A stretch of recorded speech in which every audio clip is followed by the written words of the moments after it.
time he gets them on the tennis court. All right, so now we're on the court, and one of the key elements of a tennis player is being able to move well. However, one of the biggest mistakes that's made is putting a racket in a player's hand before they've even been told how to run. So, Brady, what I'm going to ask you today, and I do this with every player of any level, of any age, right, from 6 years old up to professional level, up to senior level, is see how they run. So what I'm going to ask you to do is get up to the baseline, and I'm going to ask you to run from baseline to baseline and back at 70% of your speed. So not full out speed, not a sprint. I want to have a look at your run technique. You ready? Yep. Let's do it.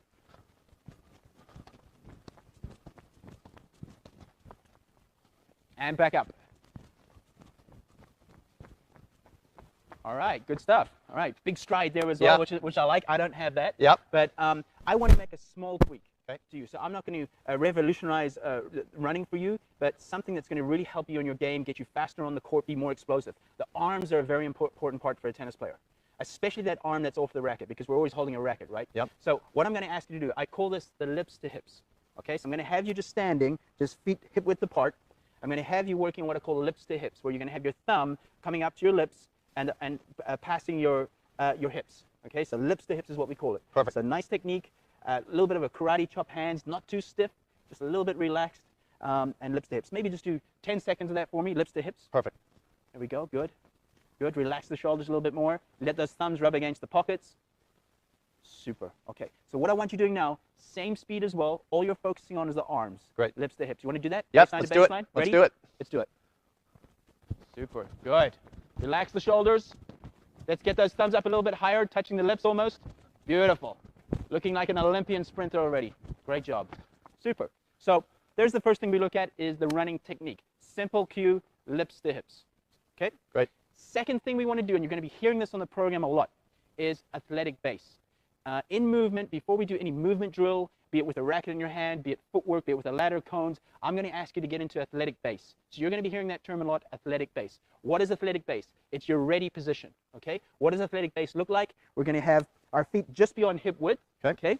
I want you to get a little bit more heavier on the balls of the feet, lifting the heels off the ground a little bit. Yep. And we're going to sink down maybe about 45 degrees, and we're going to get this beautiful angle we can see from this camera here, where we can draw almost a line like an S shape from ankle to knee to hip to shoulder, and that's what athletic base is going to look like. He's going to have his hands to the side in that ready position. He's almost going to be like a cowboy walking into a saloon, waiting to get the guns out of the pocket, and he's going to be in that ready position. From the athletic base position, we can have this player working in any multi-directional direction, forward, back, sideways, whatever. So that is our athletic base position. Good? Great.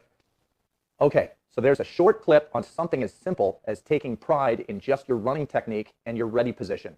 But as Alistair says, how you are with the small things is how you'll be with the big things. The pros take these things very seriously, so you should too. In this next clip, Alistair puts me through his warm-up routine that he uses with all of his players. From 3.0s to top 10 players in the world, a dynamic warm-up routine will get you ready to play from the get-go. So let's quickly get back on the court and check out how you should be warming up your body before you even think about touching a tennis racket. Time for the warm-up. I've always believed how you are in the small things are how you're going to be in the big things. And a warm-up is crucial for any athlete. So in other words, I take the warm-up very, very seriously.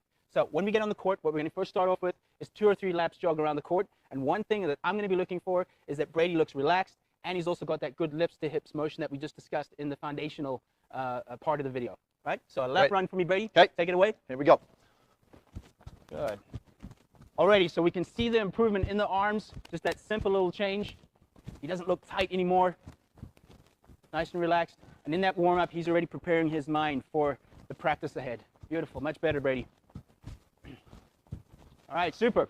So we just did a lap. We don't need to do 2 or 3 laps today. But from there, we're going to go to the agility part of the warm-up. And in the foundational video, we looked at how important the athletic base was. So again, before any movement, before any footwork, we get the player into the athletic base. So Brady, I'm going to have you in the athletic base. Yep.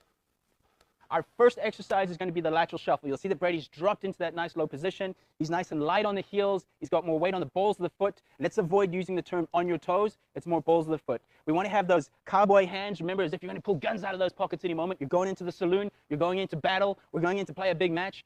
And we're going to have you lateral shuffling from the baseline to the net and back twice. Here we go. Good. Nice shuffle. Good. You'll also notice that he's keeping that base nice and wide. He's staying nice and low the whole time because that's the position we want him on the court. Let's go. Once more out and back.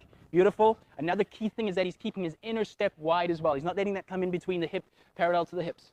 Beautiful. Super. Again, how you are on the small things, how are you going to be on the big things? You're creating your habits in the warm-up already. That's an important thing to know. Yep. I like to see a warm-up as movement preparation. You're preparing the body. It's rehearsal of the skills, so it's an ideal opportunity. This is something that the best professionals in the world do, is that they take their warm-up seriously. Right. Excellent. So we had the lateral shuffle. Second one is going to be our karaoke shuffle. Okay. So what do we do before the start of any movement drill? We get into that athletic base. All right, karaoke shuffle. Here we go. Small little steps.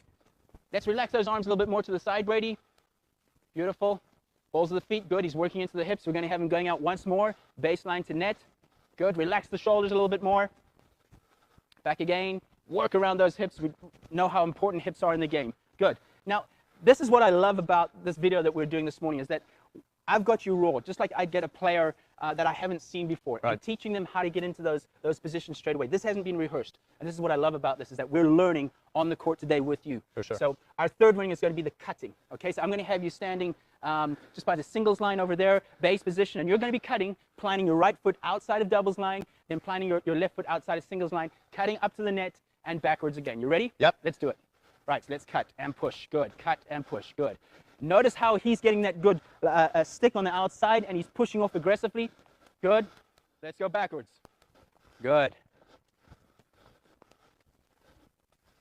Excellent. Good. And push. Push with that outside leg. And we're going to go out once more again. Here we go. Up to the net. Athletic base position. Beautiful. I love how you paused and you took that athletic base position. Moving forward. As we know, tennis is a game of angles. Push. And of course, the backward movement as well. Doubles requires a lot of backwards movement as well. So we really want to warm up those muscles, those ligaments, those tendons for those backward movements. Good, and cut. Right, starting to breathe a little bit as well, which is good. That's what we want in the warm-up. Good, raising the blood, or raising the heart rate, should I say, and getting that blood circulating. Yeah. Awesome. Getting a little bit of breathing there going, huh? Definitely.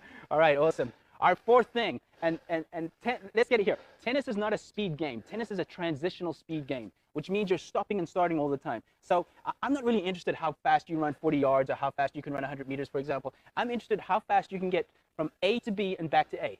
Speed, we know, is from A to B, but agility, which is a tennis game, a multi-directional game, is about getting from A to B and back to A again as quick as you can. So we need to warm up the acceleration and deceleration. Okay. All right? All right, so let's have you standing on the baseline. All right, we got our breath back.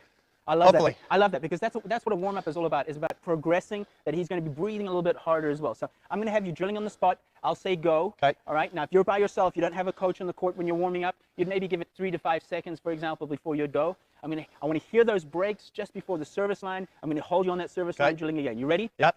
Drill. Stop. Stop. Let's hear those breaks. Excellent. Turn around. Drill on the spot. Athletic base position. Stop. Let's hear those breaks. Stop. Great job. All right, so there we have our 4 exercises in the agility. The lateral shuffle, important, stay low, make sure that inner step isn't too narrow.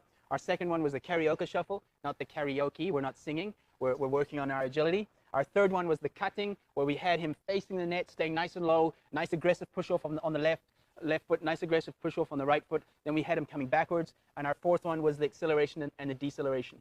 How are you feeling? Definitely a little winded. Oh, okay. That's a good sign. You want to be breathing and you want to be ready from the first ball to be going full out. Yep. Okay, so there's another brief snippet from the course. And to be honest, I'm actually even a little tired from just watching me go through that again. But the idea is that you have to break a sweat well before picking up your racket. And that's why all the top pros use a dynamic warm-up every time they step out on the tennis court. Now, if you noticed, we still have a little left to do in the warm-up on our upper body as well. But I'm going to leave that video for another day. So that just about wraps up video number 2. But again, I have a question for you, and it's a tough one. Who do you think is the fittest player, past or present, to ever play the game? I'd love to know, so please leave a comment down below with your response.